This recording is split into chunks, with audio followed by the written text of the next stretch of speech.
This right here is my SMC Takumar 35mm f2. I picked it up on eBay a year or so ago for a couple $100, and I've been using it a lot since then. I've used it for a few short films, I've used it for a lot of photography, and I've just shot a lot of videos on it for this channel in general. And so today I wanted to take the chance to go through and talk about why I really love this lens and why I keep coming back to it.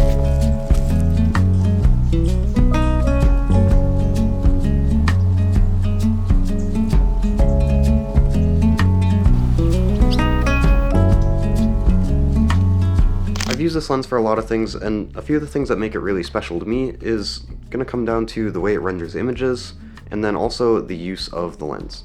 So usually I'm trying to determine, is a feature going to be either convenient for me and make my process easier, or is it going to help make the end quality of an image better? So either something can improve the end result, or it can improve the process. With that being said, there's a handful of things I really like about this lens.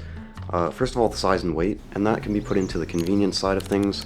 It doesn't necessarily make the end image any better, but it makes it a lot easier for me to carry something with me. Up until I got my X-T10 and my compact lens for it at the beginning of the summer, I used this lens a lot as my sort of go-to everyday lens. If I was going anywhere and I wanted to throw a camera in with me and just bring something with me just to have it, it would usually be this lens on my A7 IV. And for photography, for that purpose, it was great. I brought it on a lot of trips. I got a lot of great things out of this lens for that.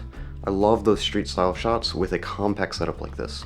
It also matches my film camera very well and fits on it very well. Obviously it's the native M42 mount and it's an Asahi Pentax lens. It just works well with that system. And so for photography it's an amazing lens, but it also carries over into video. The size and weight benefit really helped me at the beginning of the summer here when I went to DC. And on that trip I actually brought my Fuji X-T10 with its compact lens, and that was my primary photo camera. But I needed something to shoot video for this channel, and so I brought my A7 IV with this lens as my video camera. And if I had used anything other than this lens, it wouldn't have fit in the bag that I brought it in. It was super compact and lightweight, and it allowed me to just have something with for the handful of shots that I did get, because for the most part I was not filming that trip. I only grabbed a few shots here and there just to use for videos later on, and I otherwise was able to just leave the A7 IV with the Takumar lens in my bag and ignore it. And if it was something like my 24-70, that would be a lot harder to do. And it's not just the size and weight that especially benefits video shooting. I think for something like this lens, it actually is more beneficial for video than photo. There's a lot of optical properties, there's a lot of things I really love about this lens that are so helpful for shooting video. The full manual focus ring does not bother me as much for video as it does for photo. Being able to full focus manually is definitely a benefit for video in a lot of situations, especially when I'm fully rigged up and I have the follow focus attached. One of the other great things is the physical aperture ring. I find it to be a more connected experience with my gear to use something that's fully manual rather than having it do everything for me. One of the primary benefits that I find with this lens, especially for video, is going to just be the optical properties. The focus fall off is really smooth, especially compared to more modern optics. It gives you just enough chromatic aberration, wide open and closer to wide open, to give it a little bit of character, and the flaring is just noticeable enough to give you enough character in things like veiling flares and other types of flares like that. It's just enough character in the lens, but not too much that it's overwhelming. And it all kind of adds up to give a much nicer rendition of the image than something like more modern autofocus optics, photo optics would give you. And so essentially, what this lens becomes for video is a compact, inexpensive cinema lens.